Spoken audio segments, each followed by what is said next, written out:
And live from Bloomberg's world headquarters in New York, I'm Shonali Bassick. And I'm Tim Stenovec. Welcome to a very special edition of Bloomberg Crypto. We've got a number of big guests coming live from the DC Fintech Week conference over the next hour. And first up, we're going to talk to Ripple CEO Brad Garlinghouse about the XRP ETF filing by Bitwise, his company's legal battles, and more. Then Paul Grewal from Coinbase talks about his company spending millions on U.S. elections as it tries to influence future regulation and policy. And former FDIC Chair Jelena McWilliams joins us to talk about confidence in the markets. That's all ahead, but first we're going to take a snapshot here of the markets. We're taking a look at a leg lower down in Bitcoin. We're taking a look at Bitcoin trading around 66,000. It is lower than the recent highs, of course, that we have seen, down another 2% today. But then you have Ether as well, down even more, closer to 3.5% on the day. Binance Coin, of course, we're also watching as a proxy of the largest Bitcoin exchange at 2.6%. Even though you've seen a lot of movement in the price of Bitcoin, you have not seen volumes as heavy as you've seen them earlier in the year across exchanges. And XRP, we're keeping an eye on that as well ahead of our conversation with Ripple CEO Brad Garlinghouse, down another 1.8% today. But as you can see, the risk-off tone in the markets has been lasting throughout the day, Tim. Risk-off tone today, but Bitcoin inching closer, especially over the last few weeks, to that all-time high. Well, as we dedicate this hour to crypto and the DC FinTech conference, we take a deep dive into the crypto industry and its rising influence in this year's election cycle. The industry raising more cash for 2024 campaigns than any other single-issue group. Crypto's involved in the U.S. election cycle like never before. Campaign donations have poured in, supporting politicians more friendly toward the industry and opposing skeptics. Crypto backers have directed more money to support their industry than any other interest group. Leading the way is the super PAC Fair Shake, which backs Republicans and Democrats as long as they back crypto, and attacks members of both parties who don't. It's raised more than $160 million. At the company level, Coinbase leads the way, followed by Ripple and then Andreessen Horowitz. When added up, crypto donors have given more than $190 million at the federal level. Coinbase is predicting political financing will translate to regulatory results. I think there's no question about it. We are going to see a pro-crypto Congress emerge, regardless of the particular outcome in individual races and, of course, the outcome in the presidential race. In the presidential race, former President Donald Trump said back in 2021 that Bitcoin, quote, seemed like a scam. Now, he's become crypto's most high-profile proponent. This afternoon, I'm laying out my plan to ensure that the United States will be the crypto capital of the planet and the Bitcoin superpower of the world. The day I take the oath of office, Joe Biden and Kamala Harris's anti-crypto crusade will be over. On day one, I will fire Gary Gensler and appoint a new SEC chairman. On the Democratic side, Vice President Kamala Harris strikes a potentially softer stance on SEC Chair Gary Gensler. Her campaign's crypto plan, though, is considered more vague. In a policy statement, which is part of the Opportunity Agenda for Black Men, it reads, quote, make sure owners of and investors in digital assets benefit from a regulatory framework so that Black men and others who participate in this market are protected. It does show that both candidates recognize the importance of crypto. As for crypto insiders, they believe the industry will outlast the election. These elections are going to swing back and forth for a while. And so crypto shouldn't be partisan. It doesn't really matter too much who's president. Crypto broadly and Bitcoin specifically, it is an unstoppable force, and an unstoppable force meeting an immovable object, there's going to be fireworks. No matter how you slice it, crypto certainly has a bigger voice in the election cycle than ever before.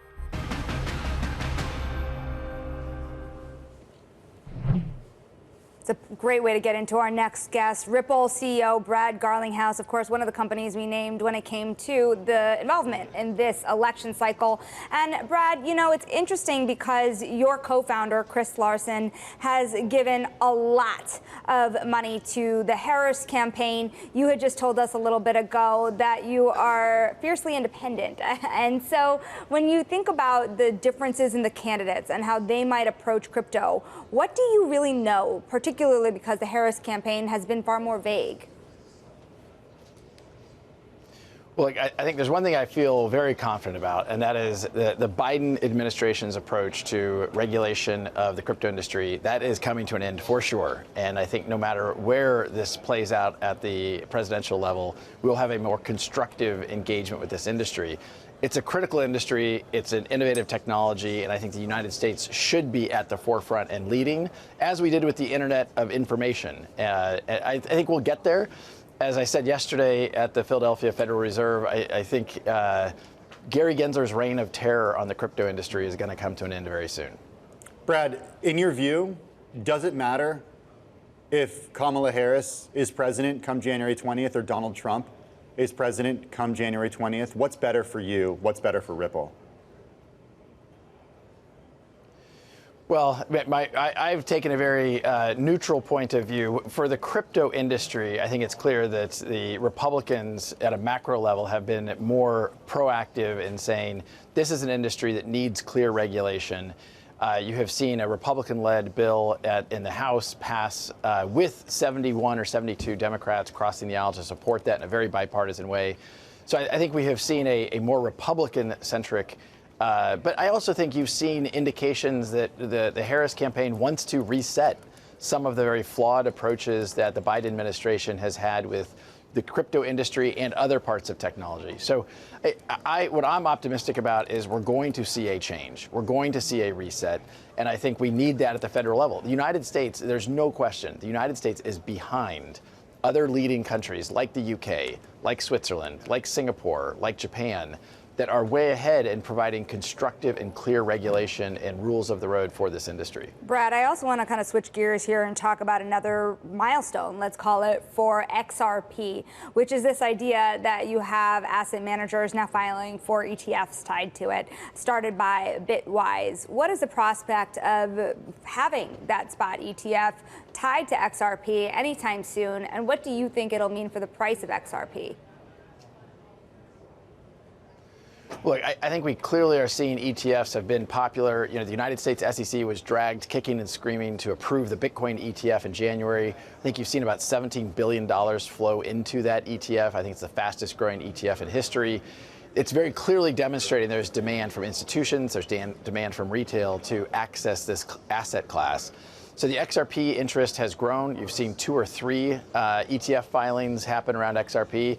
And to me, it's just inevitable. You're going to see not just Bitcoin and ETH, you're going to see an XRP ETF. You're starting to see there's a filing around a basket ETF that has, I think, 5 or 6 cryptos in it, which I think also makes a lot of sense.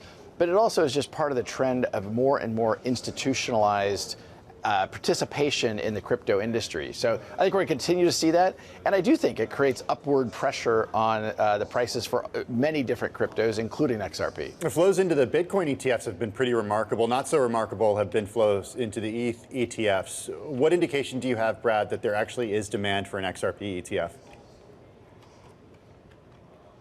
Well, I would disagree that there's not, the ETH ETF, I think, has done exceptionally well. It hasn't done as well as Bitcoin, but if you look at the kind of market dominance of Bitcoin compared to ETH, the ratio is about the same in terms of the ETF participation. Obviously, the ETH ETF is newer. So I actually think the ETH ETF has done very well. I think we clearly see a very interested and active community around the XRP ecosystem, both here in the United States and beyond, and that has grown. And so I think that the XRP ETF will do quite well. You know, I also want to talk about another overhang on the XRP price, and that is the ongoing battle you have with the SEC. And you have that recent move by the SEC to appeal a court judgment that had been more favorable for Ripple in this fight. When does it end, Brad? Yeah. So look, it's super frustrating, obviously. XRP, it happens to be that XRP was rallying, and then the announcements around the ETFs, and the SEC decides to, from my point of view, manipulate the market, and the price of XRP goes down 20%.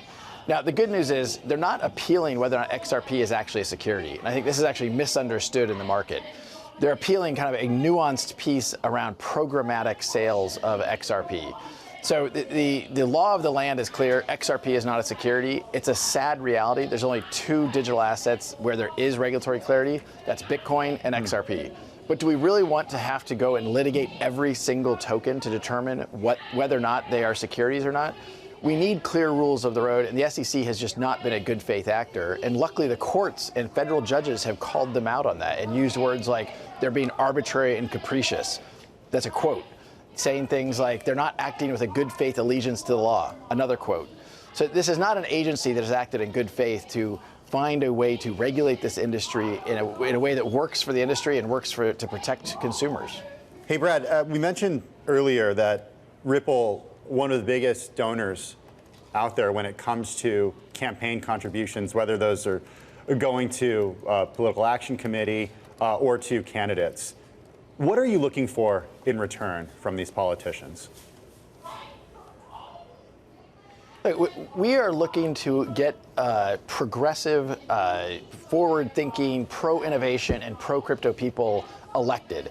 And the fact that crypto in any way has become partisan is kind of madness to me. It's almost like saying one politician is against email and one is pro-email. Like, it doesn't really make sense. What I think regulators and elected politicians should focus on is how are these technologies used, not taking issue with one technology or another. So we have gotten active because we've had such a hostile environment here in the United States. And again, I'll contrast that with we've had a massively growing business outside the United States in markets where regulators and elected officials have engaged and created clear rules of the road. So we've been actually very happy and excited about how that has played out. And I think we're seeing pro-innovation, pro-technology, pro-consumer protection candidates get elected over candidates who really have had backwards views of, and frankly, spreading misinformation and lies about how crypto is being used. Brad, I want to switch gears for a second here. Got to get your opinion on what we just saw just this week. Eye-popping deal, really, for Stripe to acquire a stablecoin platform, a more than $1 billion deal in this industry. When you look at a deal like that, do you say, okay, maybe we sell Ripple, or at least partner with another large financial technology firm to expand in the world of stablecoins? Look, I look at that as a very positive sign that this industry is just becoming more and more mainstream, more and more integrated, and in more and more demand in different payment flows. So I view it as a very positive thing for the industry. As you probably know, Ripple is about to release our own stablecoin called RLUSD. I think the stablecoin market's going to continue to grow, and I think Stripe is clearly indicating they think the same. Ripple CEO Brad Garlinghouse joining us from DC FinTech Week down in Washington, D.C. Thanks so much for taking the time. Do appreciate it. Well, coming up, we're going to speak with former FDIC Chair Jelena McWilliams. We're going to continue our focus on fintech politics and protecting digital assets. And access all the latest data and news on crypto, check out CRYP Go on the terminal. This is Bloomberg.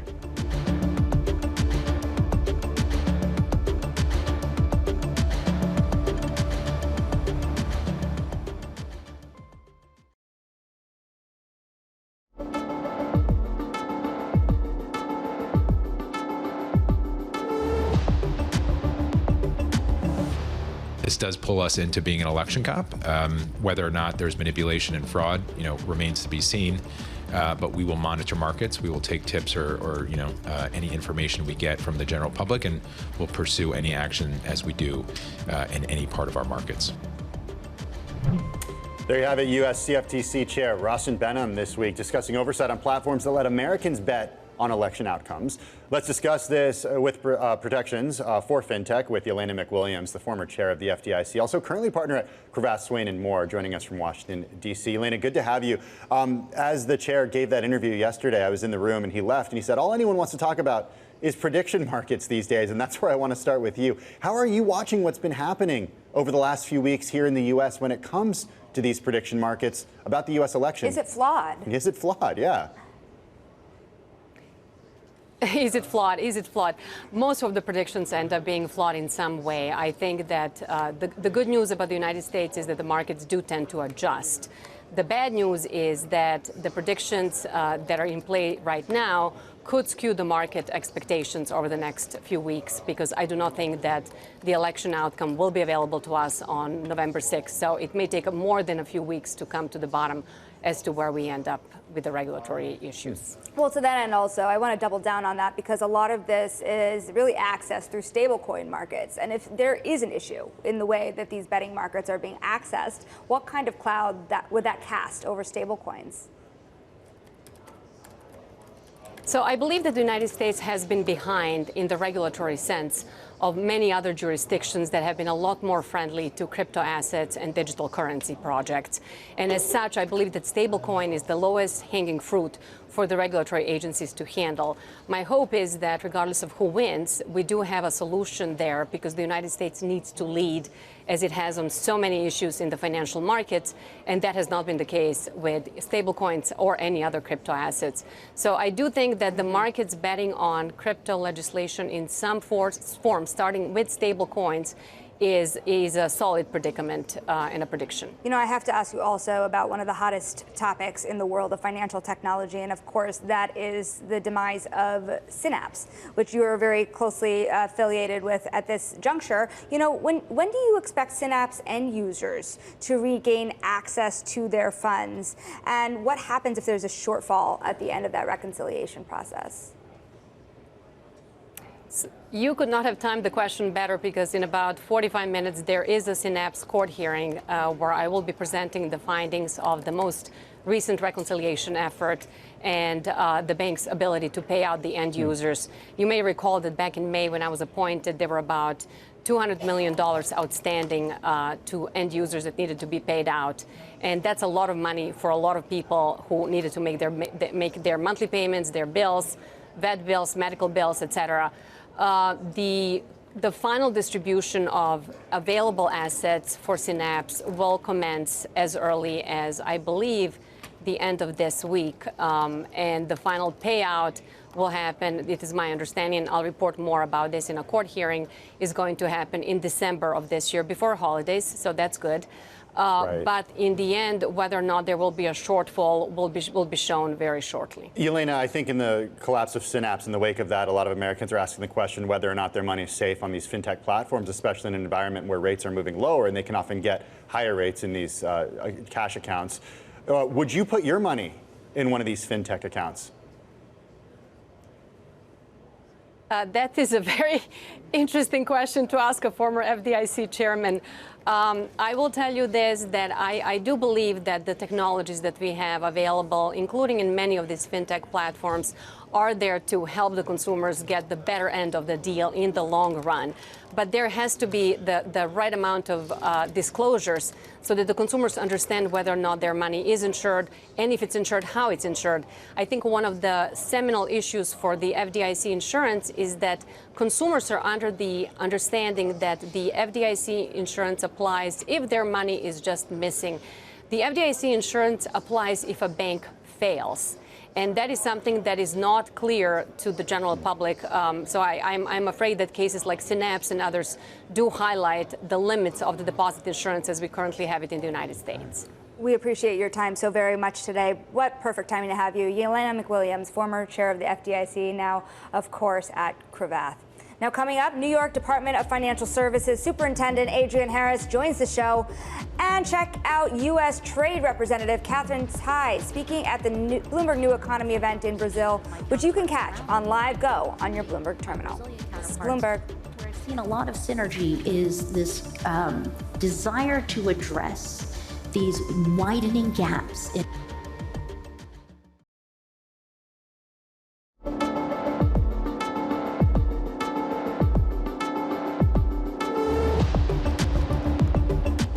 Some of the major factors that will define crypto in the U.S. are regulation and cybersecurity. And earlier we spoke with New York's top banking cop, New York Department of Financial Services Superintendent Adrienne Harris.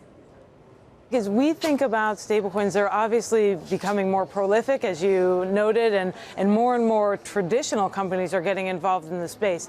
For us in New York, we've got strong regulations on the books. We've added to that with guidance, in particular about stablecoins. We're engaging here in D.C. with Congress and with international regulators. So I think having that transparent framework and those rules of the road are really what's going to help both facilitate the responsible growth of this space and protect consumers and markets at the same time. Well, speaking of that space, I'm wondering about the regulatory environment. And what you see as the role of states versus the federal government when it comes to regulating the industry. What is the role of the state, and what's the role of the federal government? Yeah, well, let me say we would love nothing more than to have a federal partner in this space. But as you noted, there is a real role for states because we can move so nimbly and stay abreast of both opportunities and risks. And I think New York is a perfect example where we've been regulating virtual assets for almost a decade. We were very early with guidance on stablecoins and very conservative and rigorous requirements in the space. And often when people talk about the states, they talk about this race to the bottom. But what we've seen is to the contrary. We're in New York, we have the most rigorous standards anywhere in the world. We've been able to protect consumers, but also create a thriving, healthy, responsible marketplace. So how do you make this a feature and not a bug when it comes to states pitting themselves against one another? How do you make sure people stay in New York and don't move outside of the state or outside of the U.S.?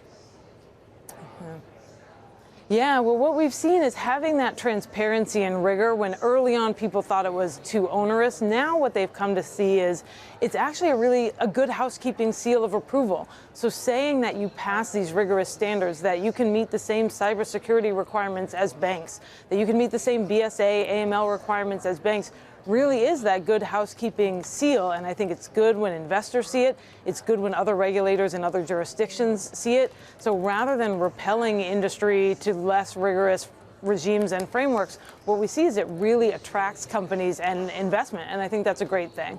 There's regulation and then there's enforcement. And I'm curious about what you're seeing in terms of potential future cases. Are there big cases down the pike for crypto firms, for stablecoin firms, or even market makers in the space at this juncture? Yeah, absolutely. I mean, I think for us, we really make sure we're using the full suite of tools at our disposal. So rulemaking, guidance, and then when necessary, enforcement. And we've brought some big enforcement cases in New York, $100 million against Coinbase. We got $2.1 billion back for consumers in an enforcement action against Gemini Earn. So there's definitely a place for enforcement. You will see more from DFS and from other regulators, but it should be as a complement to transparent rulemaking and to guidance that we've done at the state level. That's just some of our interview from earlier today about New York Department of Financial Services Superintendent Adrienne Harris. Harris also spoke to us. We asked her, because she took role in the 2020 transition team for Harris and Biden, we asked her whether she'd take a role in an upcoming administration. She said she likes her current job right now. You can check out that full interview at the terminal and at Bloomberg.com. Coming up next, we're going to talk stablecoins with the former head of Solana's stablecoin division. This is Bloomberg.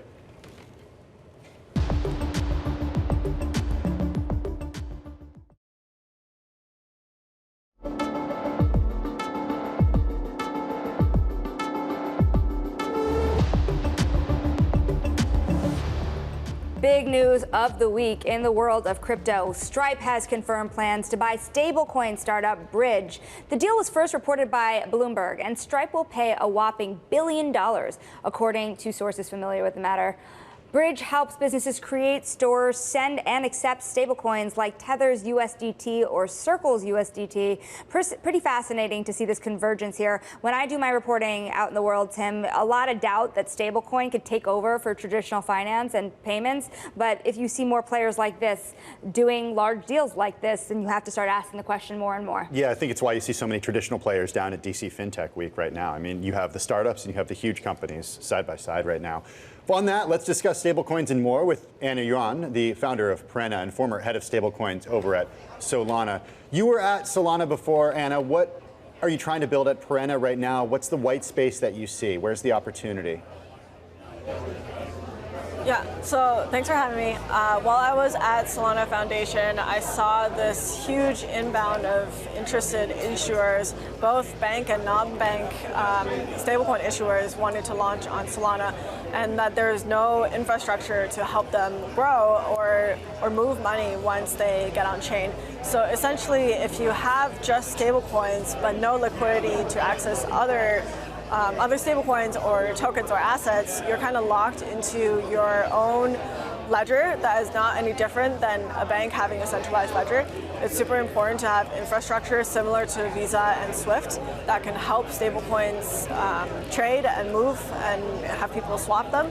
So Perena is building stablecoin infrastructure exactly for that. When you think about new stablecoins, what are people really looking at creating? Because if you think about the stablecoins tied to the US dollar, for example, you've seen the big only get bigger and frankly more trustworthy because of that as well. They've had more and more disclosure. So why do we need more stablecoins, frankly? Where would you see more stablecoins being built?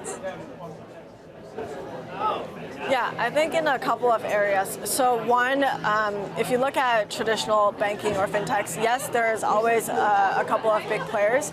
However, there are always new players coming in. And in the stablecoin space, I think people are just starting to realize after seeing Tether's report and the Stripe and Bridge news that stablecoin is a highly profitable business and it's only less than $200 billion in issuance, so it's actually really small space with a lot of potential, and fintechs like PayPal and many more that have announced publicly or shared with us confidentially that they want to launch stablecoins have seen this opportunity. On the other hand, I think there are a lot of non-US dollar stablecoin issuers that are eyeing the global market outside of the United States. Lastly, I think there's a lot of stablecoin innovation happening, both on-chain, so to say, on the decentralized finance space, as well as in the, we call it Web 2.5, so it's kind of using blockchain, but with a more fintech and traditional lens in the regulated space. So all of these players are looking at different use cases, in addition to the majority majorly trading use case that's been powering USDT growth. Going forward, I think we'll have a lot more of the other use cases, both as from the B2B side to the P2P and B2C side. So all of these will need different types of stablecoins, both because of regional differences as well as use case differences. Hey, and I'm wondering, in your view, if stablecoins have hit the mainstream. Shonali reminding me as we were preparing for this that JP Morgan does have its nascent JPM coin. But I'm wondering if we believe we're at a moment where this hits the mainstream, and if no, what will be the turning point? Great question. I think not yet. We haven't hit that mainstream adoption. I think we're just seeing signs of getting to the tipping point where we'll see a pivotal moment in mass stablecoin adoption. There are a few things that need to happen. One is clear stablecoin regulation. The second thing is gas abstraction or some sort of better UI. So what I mean by gas abstraction is most public blockchains, so Onyx by JP is not one of them, but let's say Solana, Ethereum, so on and so forth, they have this concept of gas fees. So you're paying a transaction fee in what is not a stablecoin, oftentimes the blockchain's native token. So you have a lot of users who are new to stablecoins, and if they were exposed to a very Web3 native experience, they would be lost. So I think we need better UI, better product experiences, and often that means what it looks like on the front might be a fintech app, and that looks very similar to how people have been interacting with financial applications, but on the back end it's actually powered by stablecoins. Right. Lastly, I think why I'm so interested in building Perena is because there needs to be more infrastructure that specifically powers stablecoins and not meme coins or other tokens. You know, I'm really interested in getting your view on this because one of those financial applications is election betting. When you think about the role of stablecoins and Polymarket and the recent questions that there have been about the surge in Trump bets, outsized trades really on Polymarket, what do you think this all means for the stablecoin industry ahead? Do you think that there could be a broader crackdown on who's using it and how they're using it? I hope not, because that's pretty far from the main audience and main user base of people who are using stablecoins. Roughly speaking, as of now, and especially in the past, most people are using stablecoins. Probably half of them are using stablecoins for trading purposes. However, the other half are people, just mom and pop shops or suppliers in emerging markets trying to sell their goods cross-border and get paid, and they don't care about crypto trading. So if we blanket ban stablecoin usage and force everybody into a very limited set of KYC AML requirements that don't really suit an international user base, that would really hinder stablecoins adoption, both for good and for the maybe more speculative use cases that, objectively speaking, some of them are not bad, they're just a different type of use case. So for the betting ones, I think those are the types of users who would be betting regardless, and they're probably not the target use case that we're looking at, which is helping users and businesses swap stablecoins to get paid or pay others. Perena's Anna Yuan, thank you so much for joining us from DC FinTech Week down in Washington, D.C. Do appreciate it. Well, coming up, we're going to talk all about those millions around the U.S. election and post-election crypto policy. We got Coinbase's Chief Legal Officer, Paul Grewal, coming up next.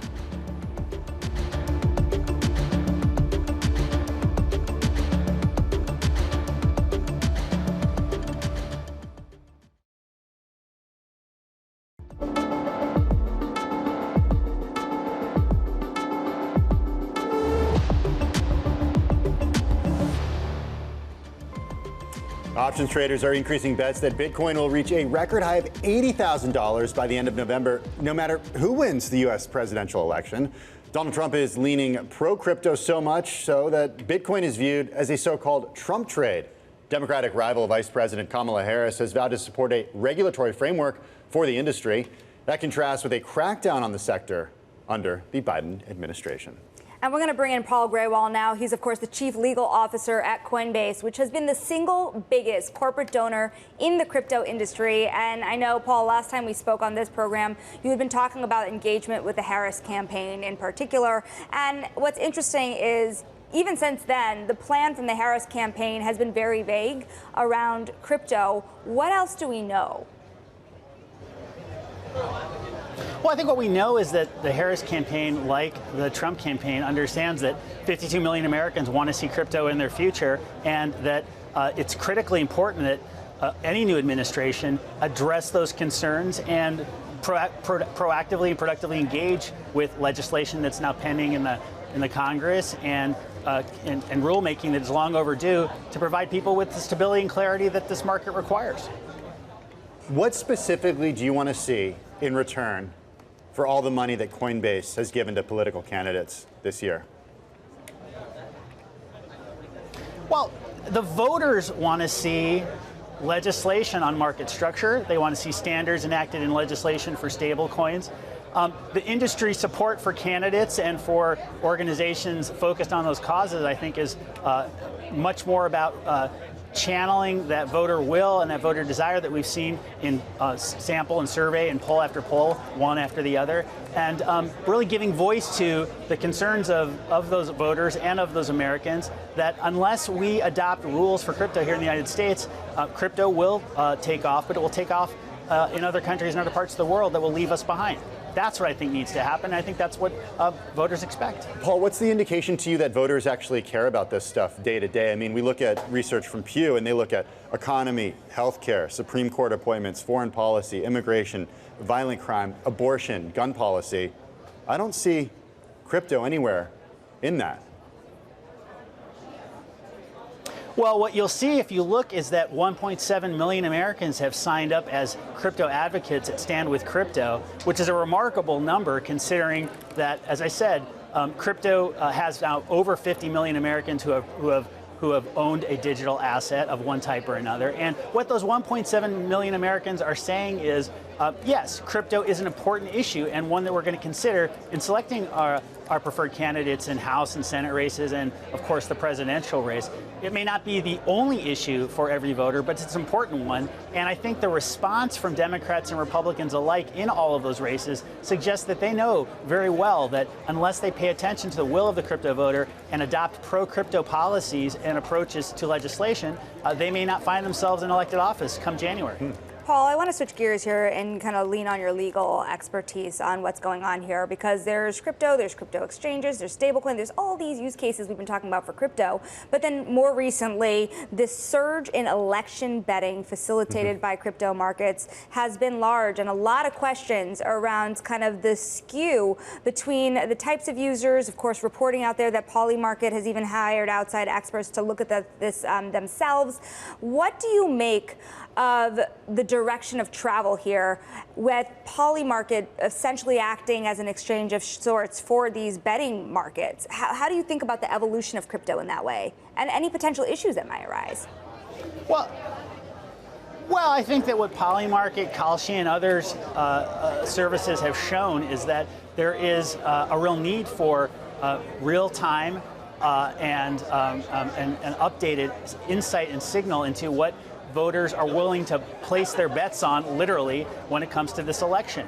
I think that it is one signal among many, and traditional pollsters and others are not going out of business anytime soon. But these markets are providing, I think, a unique insight into where voters' heads are on any given day and any given moment. And while it's always important to consider whether there are issues with respect to how these markets are being operated and managed, I don't think that you can really question that they are providing a useful view or lens on an age-old problem, which is what do the voters think and who are they going to support come November? Well, you and I have been talking about this a lot, this idea of both administrations needing to address crypto, particularly not just with all the money going in, but to your point, there are more Americans, more young Americans in particular, that have been using crypto. And so when you think about the implications here, what really changes, Paul, next year? If there's one thing that will be different no matter what into 2025 when it comes to crypto, what is that one thing? Well, I think we're going to see legislation move through the Congress in the next year. There's no question about it that the voters are going to insist that the FIT 21 bill move forward, that stablecoin legislation progress. I think we're also going to see rulemaking at the Securities and Exchange Commission, perhaps at other agencies, in order to implement that legislation and finally provide regulatory clarity and some degree of consistency rather than simply lawsuits and endless court litigation. I think the final thing we're going to see is crypto move from a fringe consideration for a handful of candidates to a core part of any serious candidates or serious office holders' financial platform. And I think that's all positive, that's all productive, because it ultimately reflects, again, what the voters want in the people who claim to serve in their name. Paul, who's better for Coinbase? We have the election in 2 weeks. On the presidential side, Kamala Harris or Donald Trump? Who's better?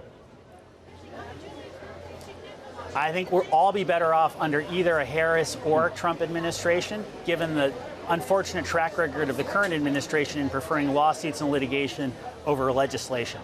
Paul, I think when I'm going out reporting and talking to traditional financial companies, they kind of brush off stablecoins as a method of payment. But over at Coinbase, there's a lot of transaction activity when it comes to the stablecoin industry, particularly when you look at Base. The stablecoin legislation in the United States, do you think investors fully appreciate what that could mean to, frankly, potentially set those markets on fire?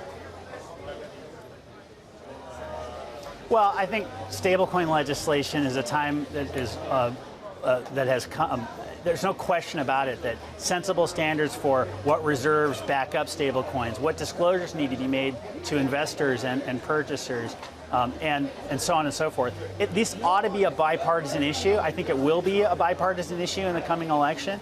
And I do think that with legislation in place, we will finally start to see more investment capital, more innovation, more developer activity around stablecoins than ever before, if only because so much talent has been sitting on the sidelines or waiting for Congress to get its act together. I think it's fair to say we've only begun to see what stablecoins can do in our system, and legislation will be a key enabler of that. for your sake and mine, Paul, I very much hope that we are not sitting here next year singing the same song and dance. That is Coinbase's Paul Grewal. We thank you so very much for your time. I want answers, Tim. Maybe we'll get some more. You have a good job if you want answers. You get to ask the want those answers. Anyways, after the break, we're going to be joined by Chris Brummer, who organizes the annual DC Fintech Conference. Very clued in to what's happening in Washington. We're looking forward to that conversation next. This is Bloomberg.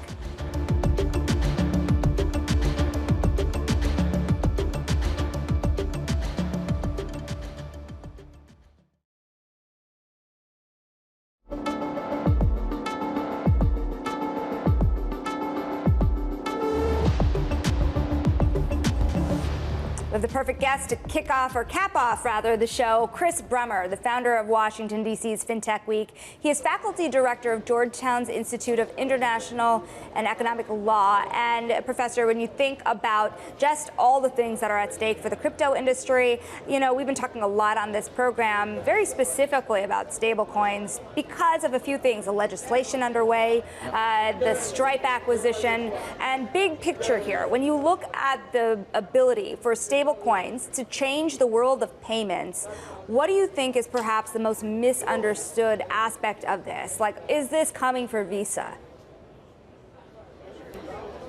Well, you know, I think that one of the aspects that are sometimes overlooked is the larger politics and the limitations of alternatives and options, right?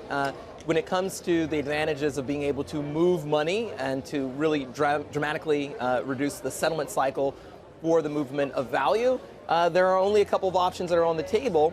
And certainly when you look at the challenges facing a US CBDC, stablecoins have certain kinds of advantages vis-a-vis just the other things that are on the table when you think about how do you move value on a blockchain. And I think that a lot of times when we think about stablecoins, we're not thinking about stablecoins, again, vis-a-vis alternatives. We have a little bit of a siloed thinking about them.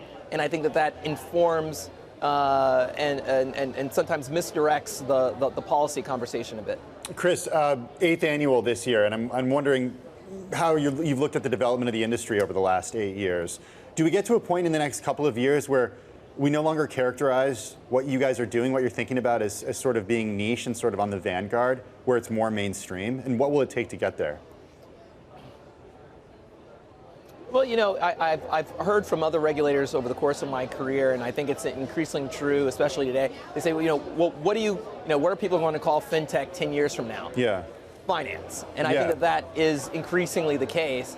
I think that in order for fintech to become mainstreamed across almost any realm, whether or not it be AI, whether or not it be crypto, is that fintech has to be able to make its case. And making that case involves, in large part, how do you make that case in Washington? How do you make those, make your case to regulators, as well as how do you make your case to consumers? And every iteration of fintech faces this question. Every iteration of fintech has to come up with new ways of delivering that message. Mm-hmm. And certainly that's what you're seeing now politically and also in the marketplace. Your 8th year with this conference. It's actually my 11th year now covering the financial technology and crypto world. And I've got to say, Chris, a lot of those years I've been in search, frankly, for adults in the room. And when you think about, there's fintech and then there's crypto and then there's Bitcoin and then there's tokens. Do you think a lot of people in DC in particular that are looking at the Bitcoin and crypto world and saying, well, wait a minute, that's one thing, but what are all these tokens? Why do they exist? Do we even need them? Yeah, politics is a difficult business in part because nuance is not rewarded. And so, to take people through the steps of, well, what's the difference between a CBDC and what's the difference between, say, a stablecoin and an ICO, and people, I think, have increasingly taken the time to understand the issues, but that doesn't necessarily mean that the complexity itself cannot be either weaponized or used to a political advantage. And I think that that's a challenge. And when you talk to the adults in the room, it's really hard to get people to restrain people a little bit to really talk about the facts pertaining to the industry and to look in a sober way at the risks and the opportunities. Hey, Chris, we got less than a minute left, but you were part of the transition team for the Biden-Harris administration back in 2020. Are you in discussion with the Harris campaign about being part of her administration should she win in a couple weeks? You know, I was a member of that transition team. My entire focus right now has been on delivering this conference and trying to rationalize and to maintain a conversation that delivers for the American people and for the people here in Washington, D.C. And that's entirely where my focus has been. Chris, got to leave it there. Thanks so much for joining us. Really appreciate your time, and also for all the guests that you and the team got for us on this special edition of Bloomberg Crypto. That is going to do it for this special edition of Bloomberg Crypto. Join us again next Tuesday.